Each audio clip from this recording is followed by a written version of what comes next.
Silakan diminum dulu kopi. Mari.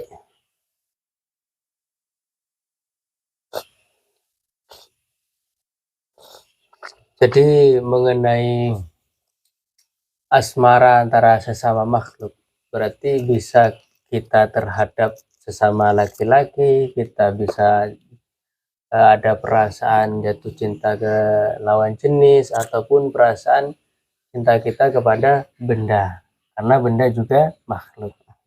Yang tadi diuraikan oleh Sampian. Untuk pembagian asmara sendiri, pembagian rasa cinta itu sendiri, lebih simpelnya itu ada berapa?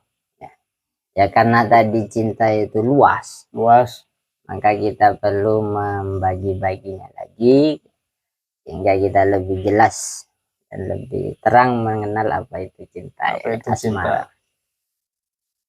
Begini, kata Syekh Al-Asfahani yang dikutip dalam Mausu'ah Fiqhi Al-Qaidiyah, itu beliau membagi cinta menjadi 3. Ada 3. Membagi 3, yang pertama adalah mahabbah liladzah,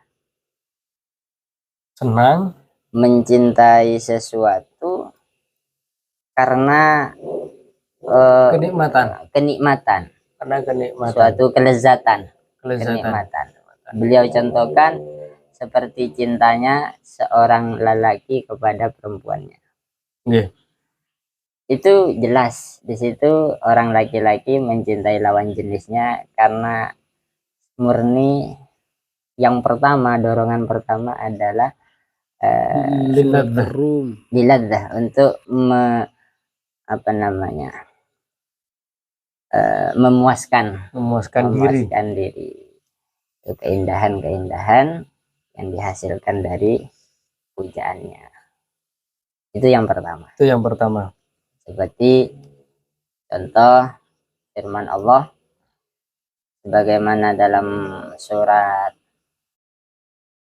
ayat 21, Allah berfirman, "Min ayatihi an khalaqalakum min anfusikum azwajan litaskunu ilaiha wa ja'ala bainakum mawaddata wa rahmah." Di antara tanda kekuasaan Allah adalah Allah menciptakan untuk kalian dari diri kalian sendiri istri-istri kalian, pasangan-pasangan kalian, dan kemudian wa ja'ala bainakum mawaddah, dan Allah ciptakan antara kalian dan pasangannya itu rasa cinta. Itu ya, rasa cinta kepada pasangan itu liladzah, ya, karena kenikmatan. Kenikmatan itu yang pertama. Baik, yang kedua itu kata Syekh Al-Asfahani, mencintai sesuatu ada kalanya karena binaf'i, karena kemanfaatannya. Mencintai sesuatu bukan karena kenikmatan, tetapi karena hanya ingin memperoleh manfaat dari benda yang dicintai. Contoh, kita mencintai sapi karena ada manfaat, bukan karena kelezatan memandang sapi dan lain sebagainya. Karena ada kemanfaatan yang ada pada sapi, kita mencintai sapi. Itu juga tergolong mahabbah. Tapi mahabbahnya adalah dorongan utamanya adalah memperoleh kemanfaatan dari benda yang dicintai. Seperti firman Allah seperti dalam surat As-Saff ayat 13, Allah berfirman, wa ukhra tuhibbunaha nasrun minallah wa fathun qarib wa basyiril mu'minin. Kenikmatan yang lain yang kalian cintai adalah nasrun minallah, pertolongan dari Allah, wa fathun, dan kemenangan qaribun yang akan segera datang.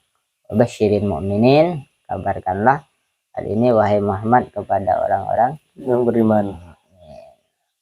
Ini termasuk mencintai kemenangan. Orang mukmin mencintai kemenangan itu karena kemanfaatan dari kemenangan umat Islam, bukan karena kelezatan, tapi karena kemanfaatan yang dia cintai, yang bisa diambil dari yang dia kemenangan. Di sini contohnya. Itu pembagian yang nomor 2. Yang nomor 2. Sebelum kita lanjutkan untuk pembagian nomor 3, kita break dulu.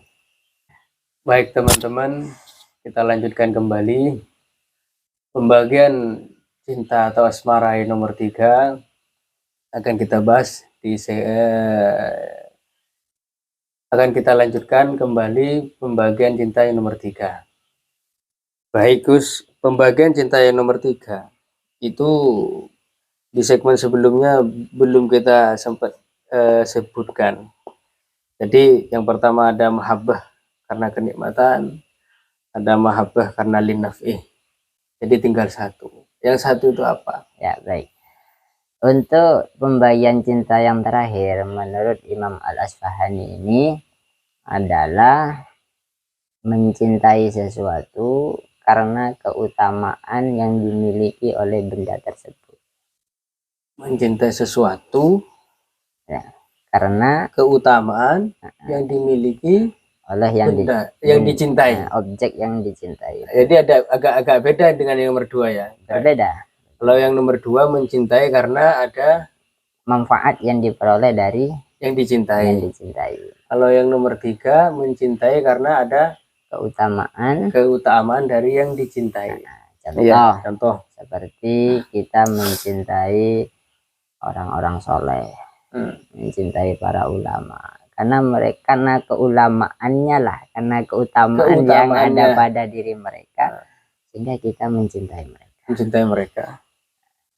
Itu termasuk cinta juga, terkategori cinta juga, seperti syair Imam Syafi'i, uhibbu sholihin walastu minhum la'alli an anala bihim syafa'ah.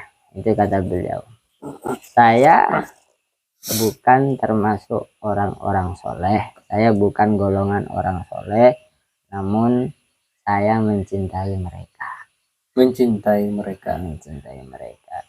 dengan harapan mudah-mudahan cinta saya ini, berkat cinta saya kepada mereka, saya memperoleh syafaat kelak di hari kiamat. Ini contoh daripada mencintai sesuatu karena keutamaan yang dicintai. Jadi itu 3 cinta yang dirumuskan oleh Imam Al-Asfahani sesimpel mungkin. Ya. Jadi kalau di pembagian yang terakhir, mencintai karena keutamaannya, apakah itu bergantung terhadap orang yang berpangkat atau tidak? Keutamaan di sini kacamatanya adalah kacamata syariat. Jadi hal-hal yang menurut syariat itu fadl, ada keutamaannya, keutamaan, ya maka masuk ke dalam yang nomor 3 ini. Jadi sudut pandang sisi utama yang kita cintai itu adalah dari sisi pandangnya syariat. Seperti ahlul ilm. Adakah contoh yang ada keutamaan yang bukan dari syariat? Atau banyak. Lumrahnya seseorang mencintai orang lain karena keutamanya, tapi dari sisi syariat tidak masuk. Ada contohnya? Begini contohnya. Misalkan kita mencintai seseorang karena dunianya, karena kekayaannya. Maka ini kekayaan yang menjadi motif utama kecintaan dia kepada orang itu. Ini bukan fadl menurut syariat. Bukan. Nah, makanya di dalam satu hadis itu disebutkan barang siapa yang tawaddu kepada ahli orang dunia, li dunyahu, ya kan, maka zahaba sulusadi 2/3 imannya itu hilang. Ibaratkan bola, iman itu dibagi 3. Nah, Yang sepertiga ini hilang gara-gara menghormati tawadhu kepada orang ahli dunia karena dunianya. Ini contoh mencintai keutamaan yang bukan dari yang tidak utama sebenarnya dari sisi syariat, meskipun oleh manusia itu diterapkan. Ya begitu. Berarti mencintai seseorang dari sisi keutamaannya yang bukan dari sisi syariat tidak termasuk dari pembagian cinta yang nomor 3 tadi. Nomor 3 tidak masuk.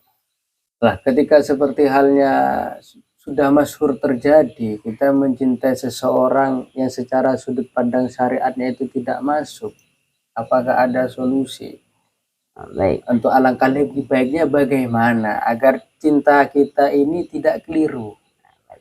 Itu saya kira mungkin kita bahas di segmen selanjutnya atau di part 2-nya, karena ini agak panjang tentang bagaimana rambu-rambu cinta, rambu-rambu asmara sesuai koridor yang telah ditetapkan oleh syariat Islam.